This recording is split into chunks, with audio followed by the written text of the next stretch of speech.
El silencio en la sala de vistas fue como un golpe seco. Todos los ojos clavados en una niña de 7 años que sostenía un tablet viejo con las manos pequeñas y temblorosas. La niña miró al juez, luego a su madre, y con una voz que sonaba más valiente de lo que su edad sugería, preguntó: ¿Puedo mostrarles algo que mi mamá no sabe? El mazo del juez descansó en el aire. Nadie respiró por un instante. Nala sintió que el suelo se le abría bajo los pies. Ese sonido, el silencio absoluto en el que su vida entera se concentraba ahora, le trajo de golpe una avalancha de recuerdos. Las cenas a la luz de la nevera cuando Tremaine se iba a trabajar a una supuesta reunión a medianoche, las facturas que aparecían mes a mes en la mesa de la cocina como un ejército pequeño e implacable, y la forma en que Zaria reía con la boca llena de leche cuando aún no sabía que había secretos que podían romper familias. En ese instante, en medio de esa sala fría, la pregunta de su hija fue una flecha directa al corazón de todo lo que había perdido y de todo lo que todavía tenía por proteger. La casa donde Nala pasó la mayor parte de su vida con Tremaine no era una mansión espectacular, ni un refugio perfecto. Era, sobre todo, un sitio donde había aprendido a medir las palabras. Al principio, la relación había sido suave como una alfombra nueva, cenas que olían a promesa, viajes cortos el primer año y el inevitable «lo haremos mejor cuando», que siempre llega con un billete de avión o una oferta de trabajo. Ella había renunciado a cursos, a algún proyecto de catering que le ilusionaba, a reuniones con amigas, porque cuidar de la casa y de Zaria parecía, por un tiempo, la manera más honesta de aportar al matrimonio. Pensó que la estabilidad valía cualquier sacrificio.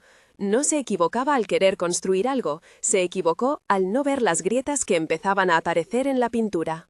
Las grietas eran pequeños gestos, una broma que no lo era, una crítica disfrazada de consejo, una indiferencia que se hacía costumbre. Tremaine controlaba las cuentas con la soltura de quien cree que el mando es suyo por derecho. Él pagaba las facturas por su comodidad, decía, pero pronto la comodidad se convirtió en un muro. Nala empezó a necesitar pedir permiso para compras básicas, para arreglar la caldera o para inscribir a Zaria en clases de ballet. Lo que al principio parecía una ayuda, se transformó en un mecanismo de poder. Si él tenía la tarjeta, dictaba el ritmo y el alcance de sus días. Cuando preguntó, la respuesta venía envuelta en indiferencia. No es para tanto, te preocupas demasiado, estás exagerando. Palabras sencillas como hidra que se enreda hasta ahogar. El gaslighting, esa estrategia silenciosa de quien cuestiona la realidad de otro para imponer la propia, fue como pequeñas navajadas repetidas. Cuando Nala decía que faltaba dinero, él insinuaba que era su mala memoria. Cuando ella insistía en llevar las cuentas con atención, él preguntaba con incredulidad teatral si pensaba que no confiaba en él. En las noches, mientras arrullaba a Zaria, repasaba conversaciones que ahora sonaban distintas en su cabeza, promesas que no terminaron en acciones, confidencias usadas después como semillas de duda implantadas en la mente de una niña. Tremaine tenía un perfil público que funcionaba bien en cenas con amigos y en el trabajo, encantador, con un sobremordiente sonrisa claramente practicada. Sabía mostrar una cara amable cuando la realidad le exigía pulir la imagen. Eso ayudó a construir una narrativa que después sería útil en el tribunal. La versión de un padre preocupado, confundido por la supuesta inestabilidad de la madre. Mientras tanto, en privado, los esfuerzos de Nala por mantener la armonía eran recibidos con frialdad y a veces con una burla contenida.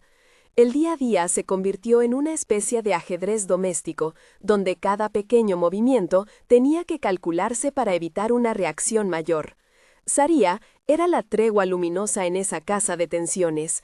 La niña tenía una risa abierta, inventiva, un pacto con la vida que hacía más amable el polvo de lo cotidiano.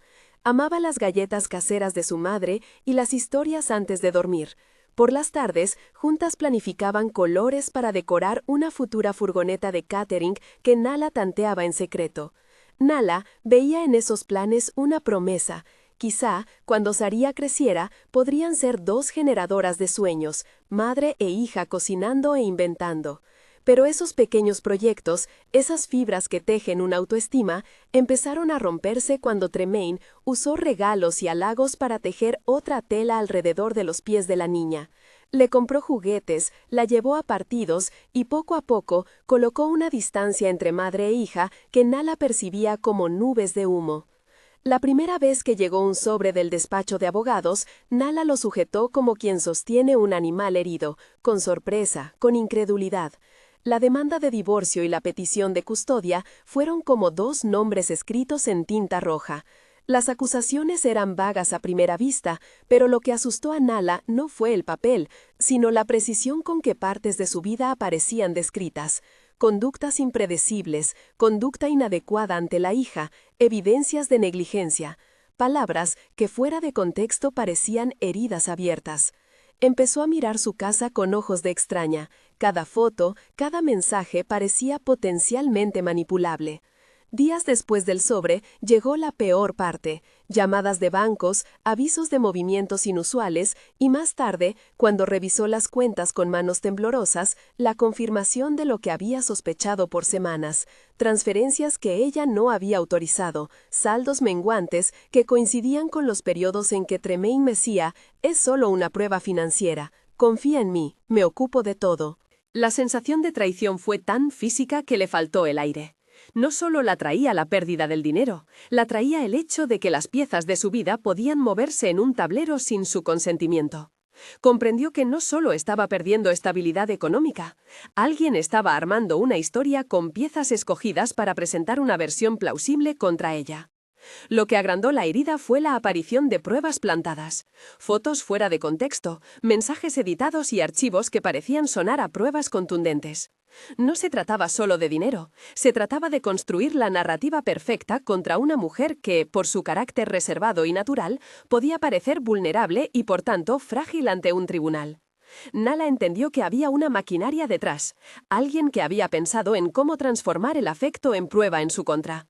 La ira le explotó por dentro, pero por fuera debía mantener la calma porque así lo pedía el abogado que finalmente aceptó llevar su caso, Abernathy. Abernathy era un hombre de mediana edad, delgado, con las gafas siempre colocadas en el filo de la nariz como si estuviera a punto de leer la verdad escrita en letra pequeña. No era un bufete ostentoso con coches llamativos, era una oficina modesta en un barrio que olía a pan recién hecho. Su voz era serena y sin pretensiones, y cuando Nala le explicó la secuencia de hechos, le miró con la mezcla justa entre empatía y juicio claro. «Vamos a documentarlo todo», dijo. No ofreció promesas grandilocuentes, pero le dio a Nala una estrategia. Foco en la prueba, testigos que pudieran hablar de su conducta cotidiana, registros bancarios y sobre todo algo que la persona que fabricaba la narración no había previsto: la voluntad de su hija. En las semanas previas a la vista de mediación, Nala vivió en estado de alerta.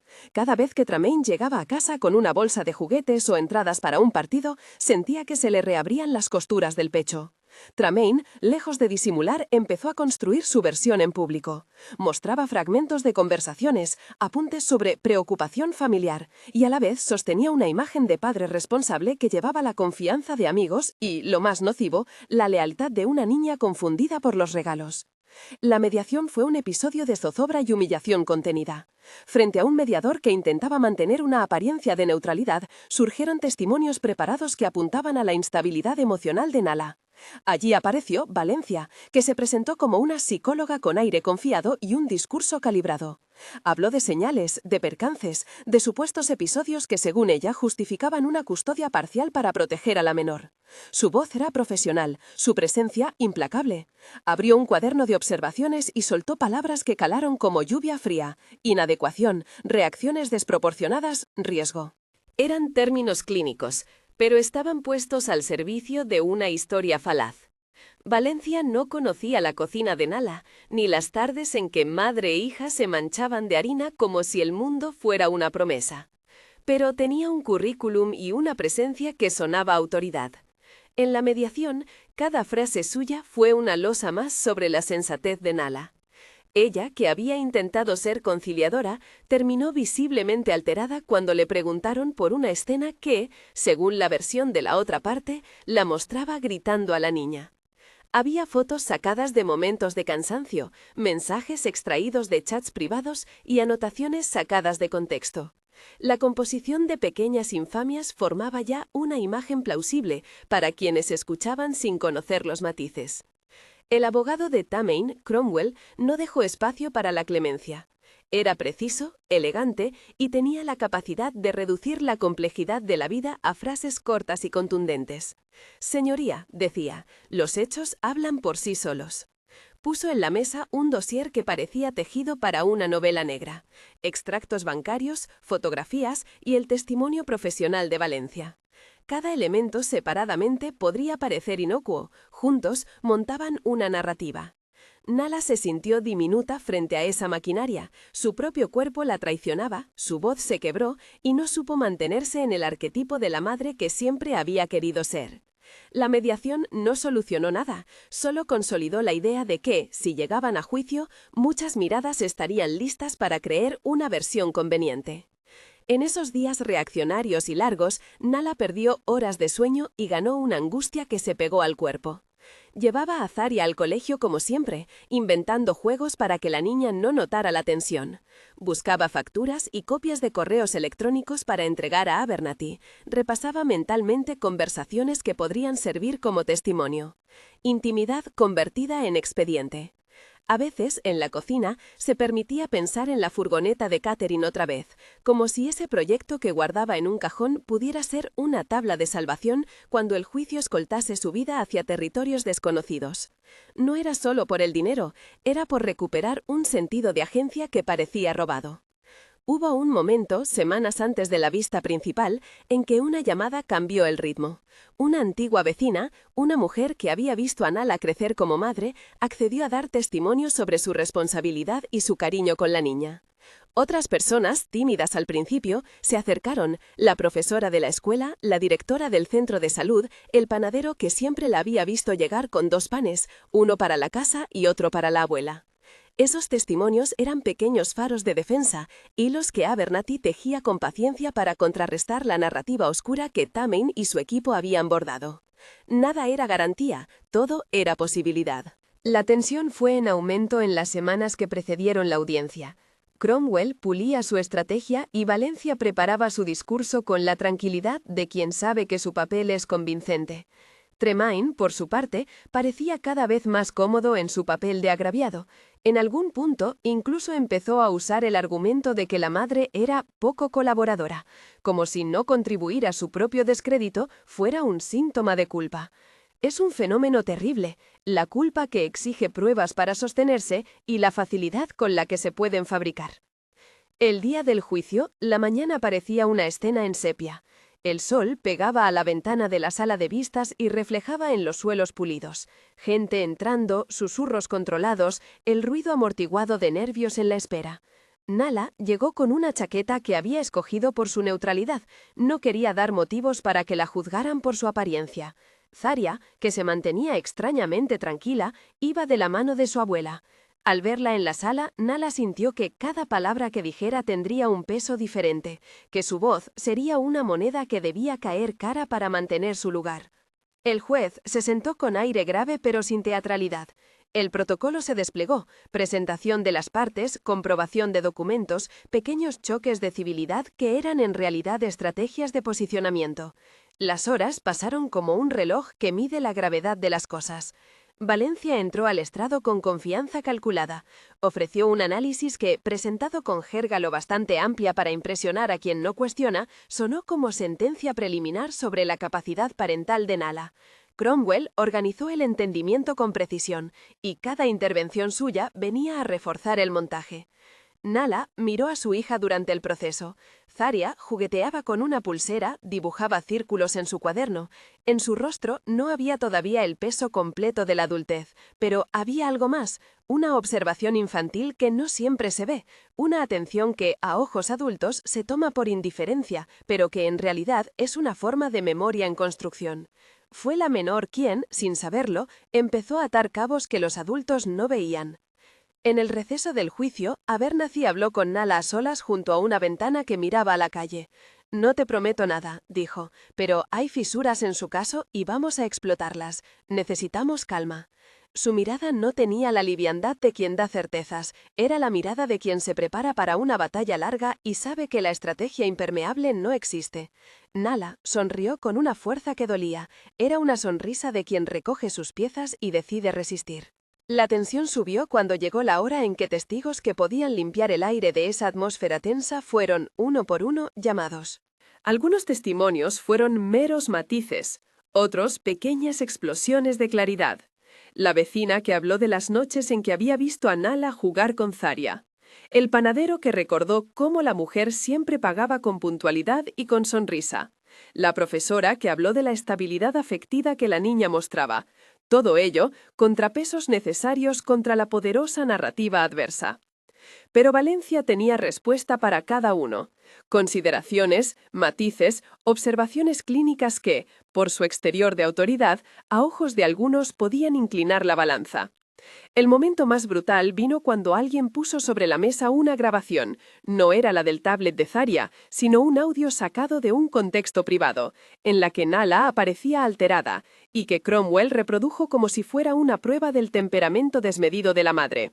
Fue un golpe. Nala sintió que las paredes se cerraban, su privacidad expuesta, un momento de cansancio convertido en indicio. El público asistente al juicio miraba con variadas simpatías. Las cámaras no estaban permitidas en la sala, pero la rumorología circulaba, como una red que se tensa. A la salida, algunos enamorados de la simplicidad opinaban sobre cuánto cada uno es responsable de sus actos, sin saber que la verdad muchas veces se deshilacha en la cotidianeidad y se recompone con la habilidad de quien decide montar una historia. La gota que colmó el vaso ocurrió cuando, tras horas de interrogatorio, alguien ofreció una imagen de Nala en un momento de desesperación, y la imagen fue descrita en términos que sangraban juicio y poca contención. Ella no pudo sostener más la fachada. En un recodo del proceso, ante una pregunta fiscal que pretendía exponer su inestabilidad, Nala perdió el control. Su voz se quebró, las manos temblaron y abandonó por un suspiro la coraza que había forjado. Para muchos en la sala, ese estallido fue la confirmación de la tesis adversa.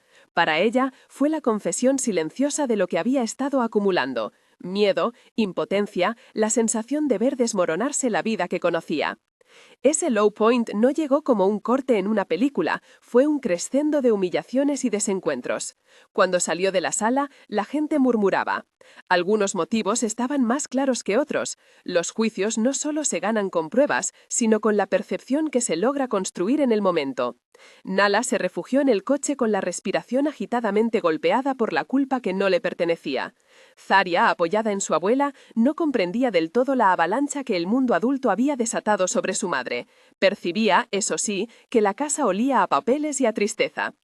Esa noche, en la cocina, Nala repasó mentalmente los días en que su vida había cambiado de rumbo. Buscó en cajones viejas, mensajes, recibos que pudieran contradecir la imagen que se estaba fabricando de ella. Sentía que recolectar evidencia era como juntar botones sueltos en la oscuridad. No sabía si al unirlos formarían algo sólido, pero era lo único que podía hacer. Mientras tanto, la figura de Tremaine, lejos de mostrar remordimiento, se apoderaba de una tranquilidad calculada que irritaba incluso a quienes lo conocían poco. Usaba su imagen pública como coraza, en bares, en reuniones, en presencia de amigos, con la cautela del que sabe manipular la narrativa. En una de esas noches interminables, Abernathy llegó con una propuesta inesperada. «Si la niña tiene algo que decir, tenemos que escucharla», afirmó con prudencia. Explicar que un testimonio infantil necesita cuidarse fue el primer matiz importante. No se trataba de instrumentalizar a Zarya, sino de proteger su voz. Abernathy no impulsaba la exhibición, sino la posibilidad de que la verdad emergiera por donde ella pudiera manifestarse. Nala vaciló. La idea de que su hija pudiera implicarse la llenó de orgullo y de pavor a partes iguales. ¿Cómo permitir que una niña de 7 años soportara el peso de una verdad que solo los adultos habían creado? En esos días, Tremaine se movía con mucha habilidad. Había empeñado ya la narrativa de madre inestable y parecía convencido de que la evidencia que había plantado bastaría para inclinar la balanza. También había cultivado amistades que, sin pensarlo demasiado, le daban palabras que sonaban como testimonio. Su estrategia era cruelmente simple: presentar a Nala como una mujer incapaz de controlar sus emociones y, por tanto, no apta para la custodia completa. El miedo de Nala se hacía físico, no tanto por la pérdida del cariño de su hija, que sabía inmenso, sino por la idea de que la narrativa construida pudiera apagar la propia voz de Saria. En medio de esa vorágine, Nala tomó una decisión que le pareció, en su corazón, la única salida digna. Recuperaría lo que fuera necesario para limpiar su nombre y proteger a su hija. Volvió a trabajar en pequeños encargos de catering en secreto, empezó a atender pedidos modestos para vecinos, a usar días de descanso para cocinar y llevar cajas envueltas a quien las hubiese encargado. No era suficiente para pagar deudas, pero era una medicina para el alma. Cada factura pagada con su trabajo le devolvía una pequeña porción de respeto propio. La red de personas que creyeron en ella se fue haciendo más sólida.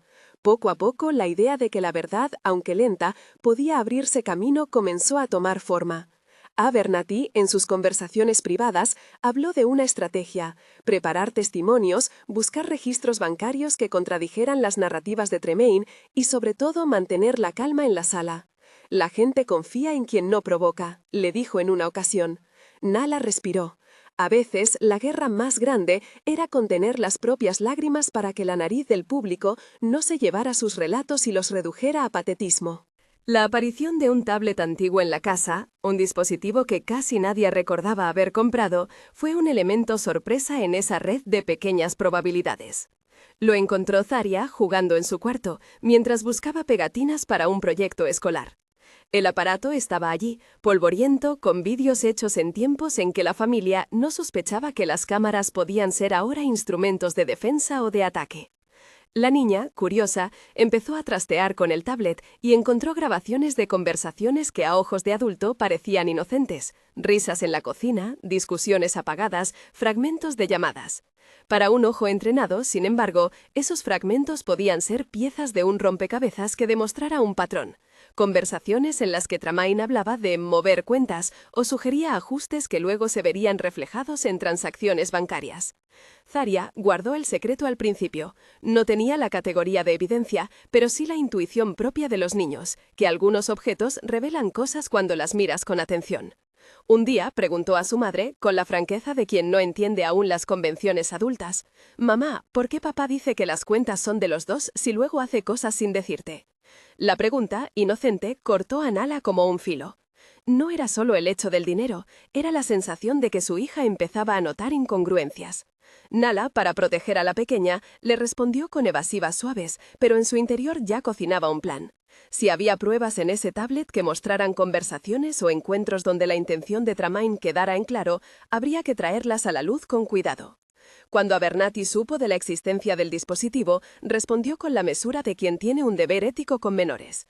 «Si la niña ha encontrado algo, no podemos usarla como testigo sin protección», dijo.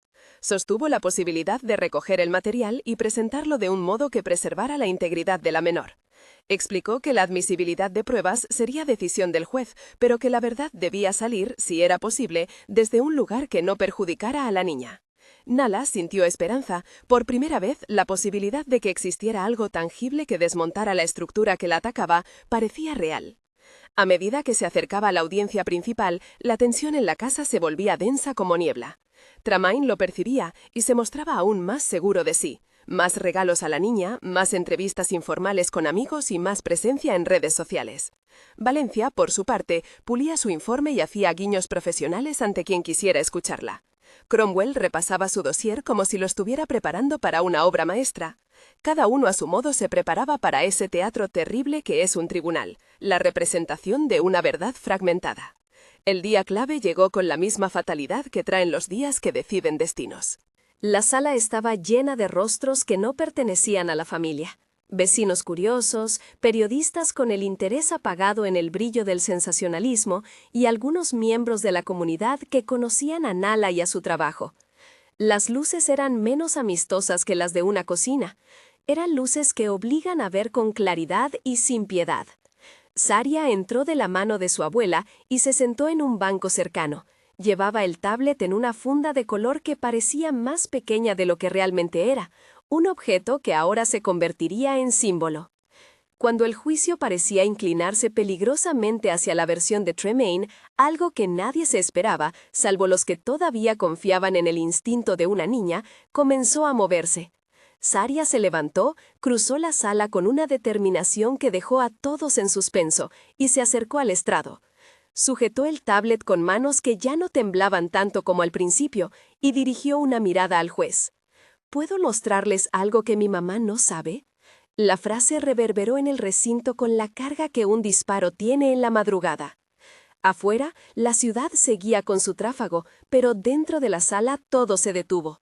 El juez la miró con una mezcla de sorpresa y preocupación por la presencia de una menor en una escena tan cargada. En la primera fila, Nala sintió que el mundo se le reducía a la escena de su hija con el dispositivo, la posibilidad de la verdad contenida en un aparato antiguo, la fragilidad y a la vez la fuerza de la inocencia transformada en coraje. Ninguno de los presentes parecía saber con certeza qué pasaría a continuación. El aire estaba tan tenso que se podía cortar con la punta de un bolígrafo. Y allí, en ese instante suspendido, justo cuando los asistentes esperaban el veredicto del juez sobre si se permitiría la proyección del contenido, la sala quedó en silencio absoluto. El tablet tenía la pantalla apagada, la luz de la sala se reflejaba en su cristal. Nala contuvo la respiración, como si el acto fuera un rito. Lo que su hija estaba a punto de mostrar podía cambiarlo todo o no servir para nada. El juez, tras un breve murmullo de protocolo, dejó en claro que cualquier decisión dependería de su valoración sobre si la exhibición comprometía a la menor o aportaba a la búsqueda de la verdad. Fue una nota de prudencia desesperante para Nala, pero también una señal. La posibilidad estaba abierta.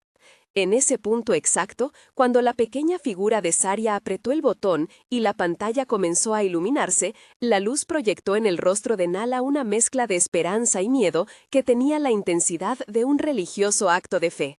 Nadie, ni ella ni el público del tribunal, sabía con certeza si lo que aparecería en esos minutos sería el principio del fin de la pesadilla o solo un instante más en una jornada cuesta arriba. Y mientras la pantalla cobraba vida, el susurro contenido de quien observa se transformó en una expectación que rozaba lo sagrado. La verdad, posible y frágil, se presentaba en el brillo de un tablet viejo. Si esta historia te está llegando, dime en los comentarios desde qué ciudad nos ves y suscríbete si te gustan las historias reales. La pantalla del tablet proyectó primero un trozo de luz, luego una voz. Era una conversación doméstica, grabada con la naturalidad de alguien que no espera ser descubierta, risas apagadas, platos, el sonido de una puerta que se cierra. Pero esa familiaridad fue desplazándose por palabras que iban adquiriendo un peso que nadie en la sala podía ignorar. La grabación mostraba a Tremaine en el salón de su casa, el teléfono apoyado sobre el brazo del sofá, hablando como si hablara con un amigo o con un cómplice. «Tenemos que asegurarnos de que parezca a ella», decía una voz masculina. Después, una voz femenina, la de Valencia, contestaba con calma profesional. «Controla el flujo, haz que parezca descuido. Si logra alterarse en público, la narrativa es nuestra». El corazón de Nala dio un vuelco y un ruido seco le llenó los oídos. Apenas oyó el murmullo del abogado de la otra parte, pero lo que emergía de los altavoces del viejo tablet era tan claro que la sala entera se inclinó hacia adelante, como si en ese gesto colectivo residiera la posibilidad de sostener la verdad. En la imagen, Tremaine reía con un gesto que ahora resultaba astuto más que cariñoso. Hablaba de cuentas ajustadas y de movimientos planificados, sin nombres técnicos, pero con la suficiente naturalidad para entender la intención. Valencia, en la grabación, enumeraba pagos, mencionaba llamadas que podían desacreditar a una persona y sugería colocar evidencias suaves que parecieran naturales. Un eco del pasado golpeó a Nala. Esas mismas frases que había intuido como sombras en la cocina ahora se presentaban con evidencia. Las manos de Saria, pequeñas y firmes, sujetaban el tablet como si fuera la bandera de una batalla. No había en su rostro la pose de un héroe, había la concentración de quien lee algo importante. Entre la imagen y el audio había fragmentos que cerraban el círculo, mensajes en pantalla donde se hablaba de fechas y montos, de regalos, de llamadas a personas para acomodar historias. No era teatro, era una planificación. El juez, que hasta entonces había mantenido una compostura neutra, frunció el entrecejo al escuchar la frase donde Valencia hablaba sin ambajes. Si ella explota en la audiencia, todo está arreglado.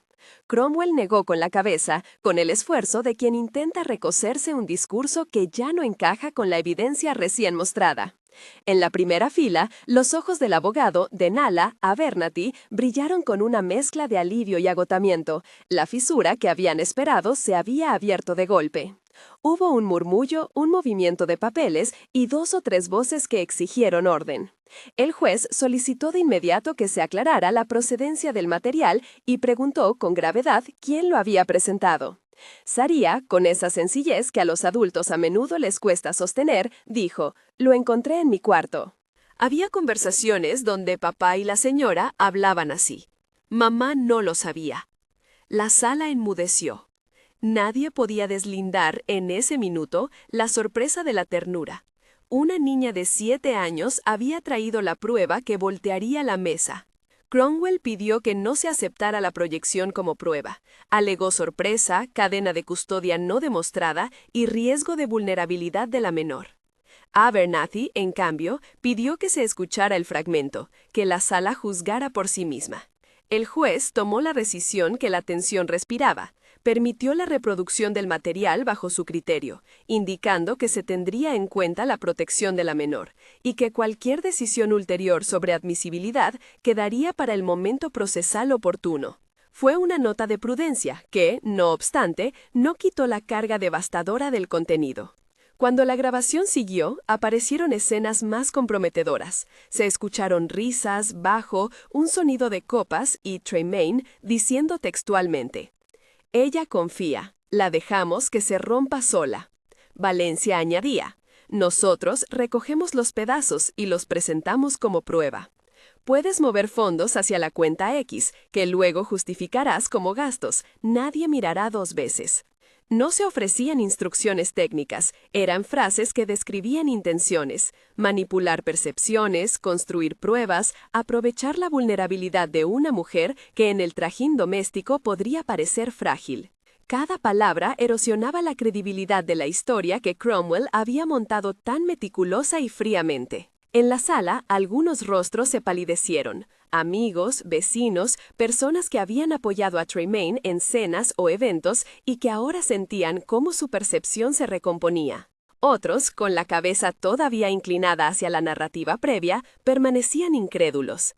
El abogado de la parte contraria, que hasta ese momento había hablado con la seguridad de quien empuña una tesis, buscaba ahora una salida retórica, una manera de desacreditar el mecanismo por el que aquel tablet había aparecido en la sala.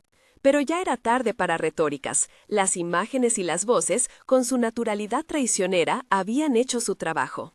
El sonido se apagó por 1 minuto, como si la sala entera contuviera la respiración. El juez llamó a un receso breve y ordenó que el fragmento fuera preservado hasta nueva orden. Salieron a murmurar, a acotar, a intercambiar miradas que no necesitaban palabras. Los guardias conversaban en voz baja con miembros de la corte y alguien, con gesto rígido, consultó con un teléfono. Cuando la sesión se reanudó, el tono era otro. Había una comprensión tácita de que aquello no era ya una disputa menor. Era una acusación de manipulación y posible conspiración. En las horas siguientes, las consecuencias fueron inmediatas y contenidas por la prudencia del tribunal. Nala, por su parte, no dejó de trabajar en su proyecto de catering en pequeñas dosis. Los pedidos modestos que consiguió le sirvieron para sostener la economía y, más importante, para devolverle una sensación de identidad que no dependía de ser la mujer de, sino de ser una profesional, una madre y una persona con talentos. La prensa local, atraída por el componente humano de la historia, trató el tema con cierto cuidado. Entre entrevistas y notas surgieron versiones diversas. Unas destacaban la acción de la niña como acto de coraje, otras preferían la cautela. Nala, siempre reacia a exponerse, dejó que Abernathy maneje las comunicaciones con la prensa. No buscó fama, solo quería que la verdad tuviera su espacio en un público que a veces solo ve lo que se le muestra. La investigación judicial avanzó con prudencia. Donde antes había cargos y acusaciones fabricadas, ahora emergían preguntas sobre transferencias, sobre coincidencias entre movimientos bancarios y las fechas de entrega de pruebas presentadas por la parte contraria. No era el clímax inmediato que muchos dramas imaginan, era, en la práctica, el trabajo paciente de peritos, abogados y jueces armando un rompecabezas. Y sin embargo, detrás de esa paciencia, la vida de Nala se movía. Hubo llamadas, declaraciones firmadas, días en los que el teléfono no dejó de sonar. En medio de esos capítulos procesales, aparecieron quienes quisieron tender puentes. Algunos amigos de Tremaine, que se sintieron traicionados por la revelación, buscaban explicaciones. Otros tomaron distancia. La fragilidad de las relaciones personales quedó a la vista. La verdad no solo desnuda hechos, también desdibuja expectativas y obliga a los adultos a repreguntarse sobre su propio lugar en la historia. Nala, que no deseaba el escarnio a nadie, tampoco ocultaba su cansancio. La traición había sido profunda y la reparación, aunque posible, demandaría tiempo y esfuerzo. Con el paso de semanas, las consecuencias legales se volvieron más tangibles. El juez, tras recibir informes periciales y escuchar a las partes, emitió medidas más firmes. Ordenó el comiso temporal de ciertos fondos relacionados con las transferencias cuestionadas y remitió actuaciones a una fiscalía para que investigara posibles delitos vinculados con la manipulación de pruebas y la conspiración para desacreditar a una persona. No era una condena final, era la activación formal de procedimientos que en el sistema judicial requieren tiempos y pruebas. Para Nala fue, no obstante, un alivio, la sensación de que el aparato que la atacó iba a tener que responder por sus actos. La sorpresa de ver la balanza inclinarse del lado de la verdad tuvo un costado práctico: la restitución parcial de fondos para cubrir gastos urgentes, medidas de protección para la menor que limitaron la interacción directa entre esta y Tremaine bajo supervisión, y la suspensión de la audiencia principal hasta que las investigaciones concluyeran. Era una condena final, era la activación formal de procedimientos que en el sistema judicial requieren tiempos y pruebas. Para Nala fue, no obstante, un alivio, la sensación de que el aparato que la atacó iba a tener que responder por sus actos. La sorpresa de ver la balanza inclinarse del lado de la verdad tuvo un costado práctico: la restitución parcial de fondos para cubrir gastos urgentes, medidas de protección para la menor que limitaron la interacción directa entre esta y Tremaine bajo supervisión, y la suspensión de la audiencia principal hasta que las investigaciones concluyeran. Fue un momento de respiro que Nala aprovechó para cuidar de su hija y para reorganizar su vida con una visión más clara. En el plano emocional, sin embargo, la recuperación no fue instantánea. Había noches en que la ansiedad la visitaba sin permiso. Había recuerdos que no se iban con una orden judicial. La terapia, la compañía de gente que la sostenía, los ejercicios pequeños de autocuidado, todo ello fue parte del proceso que le permitió recomponer su ritmo. No buscó la victimización, buscó herramientas para volver a creer en sí misma y para enseñarle a Saria que la fortaleza también pasa por pedir ayuda cuando se necesita. Mientras la investigación avanzaba, la figura de Saria brillaba con la naturalidad de quien no se cree heroína. Para la niña, las cámaras, los peritajes y las comparecencias eran sobre todo una manera de ver a su madre protegida. En la privacidad, Nala le explicó con palabras sencillas por qué había mostrado lo que encontró y por qué algunos adultos discutían en despachos. Lo hiciste para que supieran la verdad, amor, no para hacer daño. La niña, desde su punto de vista, entendía la idea de justicia como aquel refugio donde los que hacen daño dejan de hacerlo. Es una visión simplificada, pero pura y necesaria para los corazones que quieren reparar. En la escuela, la profesora de Saria tuvo cuidado de no exponerla. El colegio ofreció apoyo psicológico y espacios para que la niña hablara si lo deseaba. La dirección entendió que la prioridad era preservar la inocencia y el bienestar de la menor, no alimentar rumores. Hubo una decisión colectiva de protegerla, y eso le dio a Nala la tranquilidad de que el acto valiente de su hija no se convertiría en un circo público. Con el tiempo, la investigación derivó en cargos formales contra 2 personas, una acusación por manipulación de pruebas y otra por conspiración para presentar testimonios falsos. Las formalidades del proceso trajeron comparecencias y con ellas la fría claridad de documentos y audiencias en las que los hechos se exponían con mayor detalle. Tremaine y Valencia enfrentaron las consecuencias procesales correspondientes en el marco de la ficción que narra esta historia. La justicia, con sus ritmos, comenzó a hacer su trabajo. La decisión del tribunal sobre la custodia fue una página importante. Tras evaluar la evidencia y escuchar a peritos y testigos, el juez restituyó la custodia principal a Nala, estableciendo, eso sí, un plan de visitas supervisadas que se ajustaban a las circunstancias del caso. No fue un triunfo absoluto en el sentido teatral, fue una resolución con matices que buscó proteger a la menor y asegurar su estabilidad. Para Nala, recobrar la custodia fue la reparación más significativa. Su vida con su hija volvía a ser el eje y las noches de miedo se fueron llenando poco a poco de proyectos y de planes compartidos. La restitución de fondos fue otro capítulo. Algunas cuentas se regularizaron, otras devoluciones se gestionaron mediante órdenes del tribunal y acuerdos preventivos. No todo volvió exactamente a como había sido, pero la sensación de injusticia comenzó a ser sustituida por la capacidad de reconstrucción. Con esos recursos, Nala pudo saldar deudas inmediatas y reinvertir en su pequeño negocio, aquel que años atrás había dormido en un cajón de esperanzas. La reconstrucción de su proyecto fue en sí misma un acto de dignidad. Empezó con encargos pequeños, unas bandejas para una reunión escolar, unos bocados para una boda modesta, luego un almuerzo para una oficina. La voz de boca en boca, la recomendación de quienes conocían su trabajo, la constancia en la calidad, todo ello fue escalando. Nala pasó de cocinar en secreto a recibir pedidos regulares. Su furgoneta imaginada, una furgoneta real esta vez, fue adquiriendo matrícula y colores, y la idea de compartir la cocina con su hija dejó de ser una fantasía para volverse una meta planificada. El día en que salió al público con su primer puesto en un mercadillo local, Zaraya estaba a su lado repartiendo bandejas y saludando con una naturalidad que asombró a quienes las observaron. No hubo discursos grandilocuentes, hubo trabajo bien hecho y sonrisas. Entre cliente y cliente, una mujer se acercó para decir que había seguido la historia y que admiraba la fuerza de Nala. No fue un reconocimiento mediático que buscara fama, fue el tipo de apoyo cotidiano que sostiene sin exigir nada a cambio. Con el paso de los meses, la comunidad, que al principio se había mostrado dividida, comenzó a inclinarse hacia quienes habían sido víctimas de la manipulación. No fue un reingreso instantáneo a las viejas relaciones, pero sí una apertura a que la dignidad de Nala fuera reconstruida en el registro de la vida pública.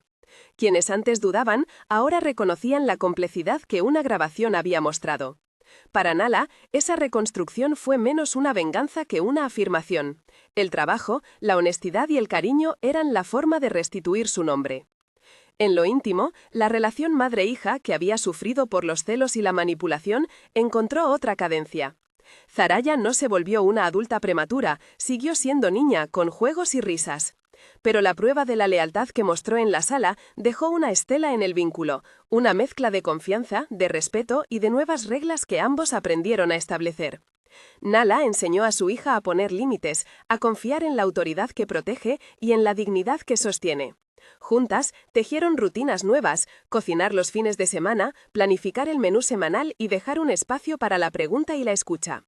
A nivel personal, Nala se dio permiso para aprender del dolor sin que éste la definiera. Asistió a terapia, leyó, se reunió con otras mujeres que habían pasado por divorcios y procesos de desgaste emocional. En esos encuentros descubrió que la palabra recuperación no significaba olvidar, sino integrar las heridas como parte de una vida más completa. Empezó a dar clases de cocina en la parroquia del barrio, no como negocio, sino como compartir lo que sabía. La gente acudía no solo por la receta, sino por el impulso de ser acogida. Con el tiempo, Tramain y Valencia afrontaron las consecuencias previstas por el proceso. La sentencia no fue el cierre absoluto de la historia, pero sí el reconocimiento institucional de que se habían cruzado líneas, la fabricación de pruebas y la manipulación de un proceso paterno-filial. En la sentencia, que el juez redactó con palabras medidas, se estableció la responsabilidad de los acusados y se dictaron sanciones proporcionales en el marco de la ficción que se cuenta aquí. Para Naila, la noticia fue menos una venganza que una confirmación de que había valido la pena sostener la verdad con paciencia. La vida, lentamente, retomó su pulso. La furgoneta de caterings se convirtió en una realidad con su nombre pintado en la puerta. La agenda de pedidos no era exuberante, pero sí suficiente para sostener la casa y para proyectar un futuro con sentido. En el mercado local, entre conversaciones y risas, Naila escuchaba a clientes que le contaban sus propias batallas. Una vecina que había superado una enfermedad, un padre que aprendía a cocinar para su hijo. Su proyecto pasó a ser una plataforma de comunidad, y la idea de ayudar a otros se convirtió en una forma de sanar. En la tranquilidad de las noches, cuando la casa recuperaba su silencio, Naila miraba a su hija dormir y pensaba en el camino recorrido. Los días de humillación, la mediación fallida, la audiencia en la que todo parecía perderse, y el instante sagrado en el que una niña puso el dedo en la llaga y arrancó la verdad. No buscó convertir a su hija en una heroína pública, agradeció silenciosa esa valentía y se comprometió a protegerla siempre. Le prometió en voz baja que haría todo lo posible para que las heridas se transformaran en lecciones, no en cargas. Hubo también reconexiones más sutiles, amigos que volvieron, algunos con disculpas tímidas, otros con gestos de apoyo. La vida social cambió de forma honesta. Ya no se trataba de mantener apariencias, sino de rodearse de quienes realmente sostenían a la familia. Naila aprendió a decir no cuando era necesario, a priorizar su bienestar y el de su hija. Esa nueva habilidad fue tal vez el mayor legado del proceso, la pérdida de la costumbre de sacrificar el propio cuidado por mantener una paz artificial. El proyecto de la furgoneta le permitió a Naila, además de obtener ingresos, crear un espacio de identidad donde podía reclamar su nombre más allá del conflicto. Empezó a dar menús para eventos pequeños y con la ayuda de unos amigos diseñó un pequeño logotipo con una paleta de colores cálidos que recordaban el horno encendido y la harina en las manos. Cada pedido entregado era una pequeña victoria. Una reafirmación de que la vida se rehace con paciencia y manos laboriosas. Con el tiempo, la historia de la sala del tribunal se convirtió en anécdota para quienes la conocían. Un capítulo duro que, sin embargo, terminó por mostrar que las piezas de la verdad, aunque pequeñas y frágiles, pueden ensamblarse hasta formar algo sólido. Nala aprendió a mirar atrás sin que el pasado la definiera. A mirar adelante con la prudencia y el optimismo de quien ha descubierto su propia fuerza. En un acto sencillo pero simbólico, celebraron el primer aniversario de la furgoneta con una pequeña fiesta en el mercado del barrio. Había clientes, amigos, vecinos y la profesora de Saria. Entre risas, Nala cortó una torta y en un gesto que no buscaba titulares, pidió a su hija que repartiera los trozos. Saria, con su sonrisa franca, lo hizo con gusto. Fue un momento de normalidad plena que para ambas tenía un valor inmenso, la prueba de que se podía construir una vida digna después del daño. La última escena que este relato deja en el lector no es un final dramático ni una restitución total de todo lo perdido. Es una escena cotidiana. Nala y Saria en la cocina, entre platos y harina planeando un menú para la semana y riendo por un comentario tonto. Afuera, la ciudad sigue con su ritmo. Adentro, hay calma. La verdad estuvo enterrada por un tiempo, pero salió gracias a una valentía inesperada y a la perseverancia de quien no dejó de buscar pruebas ni de trabajar en su dignidad. La justicia, con sus tiempos, hizo su parte. La comunidad, con sus manos, ayudó a recomponer, y la madre, con su trabajo, recuperó su lugar. No hay en esta historia una moraleja fácil, ni la promesa de que todo siempre sale bien. Hay, en cambio, una verdad más humilde, que la integridad y la valentía pueden manifestarse en actos pequeños, y que a veces la revelación llega desde donde menos se espera. La niña que quiso proteger a su madre lo hizo sin cálculo. La mujer que rehizo su vida lo hizo con paciencia y trabajo. Entre ambas, levantaron lo que la manipulación intentó derribar. Si te conmovió esta historia, compártela con alguien que necesita escucharla. Comenta qué harías tú en su lugar y no olvides mirar las otras historias del canal. Con frecuencia, las vidas que parecen rotas solo están en espera de manos que las vuelvan a coser.